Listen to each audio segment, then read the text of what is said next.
Hi friends, மாயா சீனு சீரியலை பற்றி தான் நம்ம இந்த வீடியோக்குள்ளே பார்க்க போகிறோம். வாங்க நம்ம வீடியோக்குள்ளே போகலாம். ரகுராம் அவங்க ஒரு முடிவு எடுத்துருந்தாங்க.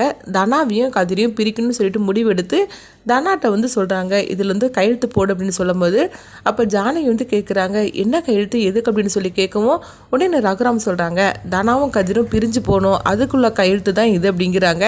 இது கெட்டதுமே குடும்பத்தில் உள்ள ஒருத்தருக்கும் ஒன்றும் புரிய மாட்டுக்கு. நீ என்ன சொல்கிற அப்படின்னு ரகுராமோட அம்மா கேட்கும்போது, ஆமாம் இது டைவர்ஸ் பேப்பர் தான் அப்படிங்கிறாங்க.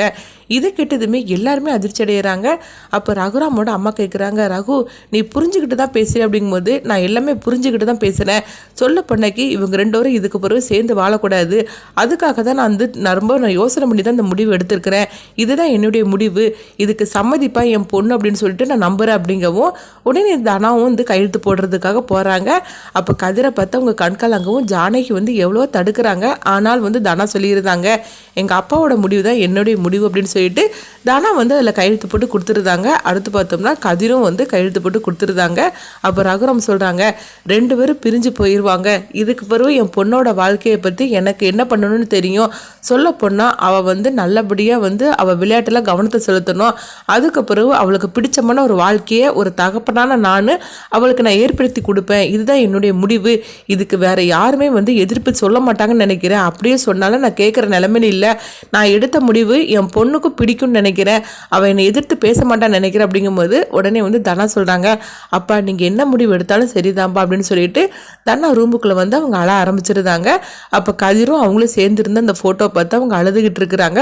அப்போ ஜானகி வராங்க, என்ன தனா இப்படி நீ அவசரப்பட்டு முடிவு எடுத்துட்டு இங்கே நீ அழுதுகிட்டு இருக்கிற, சொல்ல போனால் உன் மனசில் கதிர் இருக்கிறான்னு சொல்லிட்டு எனக்கு நல்லாவே தெரியும். அப்படி இருக்கும்போது நீ உங்கள் அப்பா கிட்ட இதை பற்றி சொல்ல வேண்டியதானம்மா, எதுக்கு நீ அவசரப்பட்டு கையெழுத்து போட்டு கொடுத்த அப்படின்னு தனா சொல்லவும் அப்போ அவங்க சொல்கிறாங்க, என்னம்மா நீ பேசுகிற, அப்பா ஒரு முடிவு எடுத்துட்டு என்கிட்ட கேட்குறாரு, அப்படி இருக்கும்போது நான் அவரை எப்படிமா எதிர்த்து பேச முடியும்.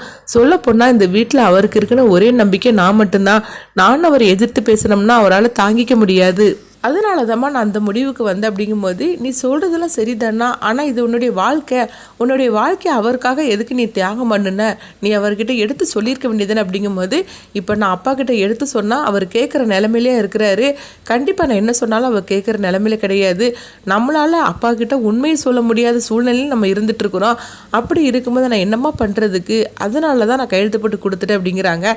இன்னொரு பக்கம் பார்த்தோம்னா கதிரை தான் காட்டுறாங்க. கதிர் மொட்டை மாடியில் நின்று அழுதுகிட்டு இருக்கும்போது அங்கே மாயா வராங்க. ஏன் கதிர் நீ கையெழுத்து போட்டு கொடுத்து அவசரப்பட்டு அப்படிங்கும்போது, நான் என்ன பண்ணுறதுக்கு மாயா, சொல்ல பொண்ணைக்கு மாமாவை என்னை பார்த்தாலே மாமாவுக்கு பிடிக்கிறது இல்லை. அது மட்டும் இல்லாமல் மாமா எடுத்த முடிவுக்கு தனாவும் சம்மதம் சொல்லிட்டா. அப்படி இருக்கும்போது நான் மட்டும் என்ன பண்ண முடியும், நான் என்ன சொன்னாலும் யாரும் கேட்குற நிலைமையிலே இல்லை. நான் சொன்னால் மட்டும் மாமா கேட்டுருவாரா, இல்லைன்னா தனாவும் மாமாவை எதிர்த்து ஒரு வார்த்தை பேச முடியுமா, எதுவுமே செய்ய முடியாது. அதனால தான் நான் அந்த முடிவுக்கு வந்துட்டேன் அப்படிங்கும்போது, இல்லை கதிர் நீ ஆனாலும் உன் தரப்பில் நீ பேசியிருக்கலாம் அப்படிங்கும்போது, நான் பேசினாலும் அதை கேட்குற நிலைமையில யாருமே இங்கே கிடையாது. அதனால தான் நான் இந்த முடிவுக்கு வந்துட்டேன் அப்படிங்கும்போது, இல்லை கதிர் நீ நினைக்கிற மாதிரிக்கு இல்லை, தனாவோட மனசில் நீ தான் இருக்கிற அப்படிங்கும்போது, அப்போ தனா மாமா கிட்ட பேசியிருக்கலாமே, ஆனால் அவள் பேசல, அமைதியாக தானே இருந்துட்டா. அப்படி இருக்கும்போது அவளுக்கும் சம்மதம் தானே அர்த்தம்.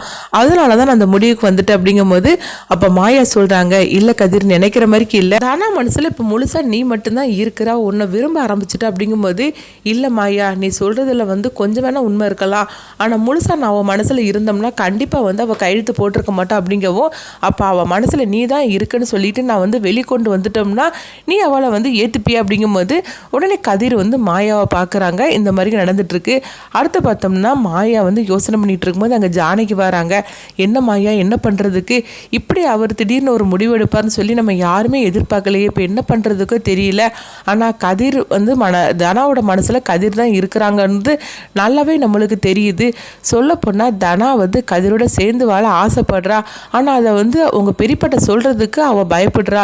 இப்போ என்ன பண்ணுறதுக்கு அப்படிங்கும்போது, பெரியம்மா நீங்கள் ஒன்றும் கவலைப்படாதீங்க, கண்டிப்பாக பெரியப்பாவும் சரி கதிரும் சரி தனாவோட மனசில் என்ன இருக்குன்னு சொல்லிக்கிட்டு அவங்க தெரிஞ்சுக்கிடுவாங்க, அதை நான் வெளிக்கொண்டு வரேன் அப்படிங்கிறாங்க.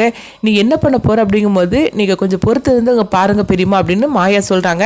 அடுத்து பார்த்தோம்னா மாயா ஒரு திட்டத்தை போடுறாங்க. போடுறாங்க.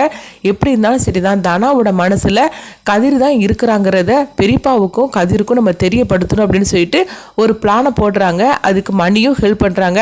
அடுத்து பார்த்தோம்னா அவங்க ஹாஸ்பிட்டல்லேருந்து ஃபோன் பண்ணுற மாதிரிக்கு அவங்க மாயா வந்து தனாவுக்கு ஃபோன் பண்ணுறாங்க.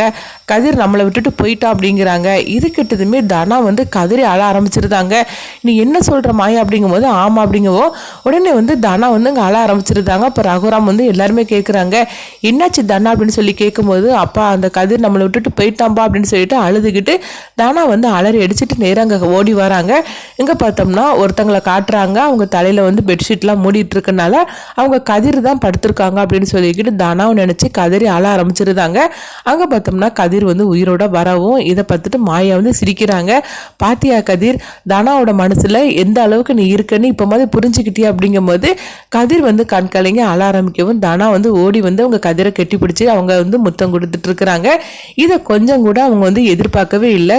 கதிர் வந்து அதே மாதிரிக்கு ரகுராமே சொல்லணும், தனாவோட மனசில் கதிர் இந்த அளவுக்கு இருக்கிறான்னு சொல்லிட்டு நம்மளுக்கு வந்து புரிஞ்சுக்காம நம்ம இருந்துட்டோமே, நம்ம தப்பான ஒரு முடிவு எடுத்துட்டோமோ அப்படின்னு ரகுராம் வந்து அவங்க யோசனை பண்ண ஆரம்பிச்சிட்டாங்க. அப்போ பத்மாவும் பார்வதி இங்கே வராங்க.